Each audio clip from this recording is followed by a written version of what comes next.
Byte mail needs our help once again. Their sorting machine is supposed to show a message when a package weighs more than 4 kilograms and a different message if it weighs more than 8 kilograms.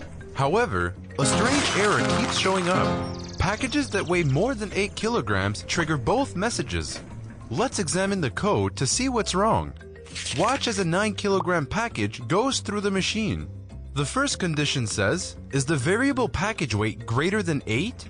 This is true, so we execute the code block and get the first message. Next, our package reaches the second condition, is the variable package weight greater than 4?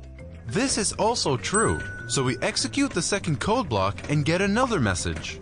This is how we end up with both messages.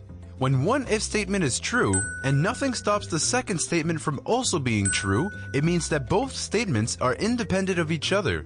Picture having two connected machines where the result of the first machine does not affect the second machine. Let's reorganize our machines so that the second machine depends on the result from the first machine. What if we reorganize our machines in the following way?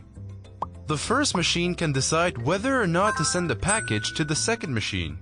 This is how the else if statement works.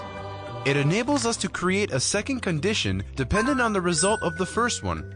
This means that if the first code block is executed, the second is ignored.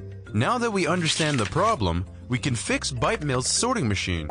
In the code editor, add the word else before the second if, and voila! Run your code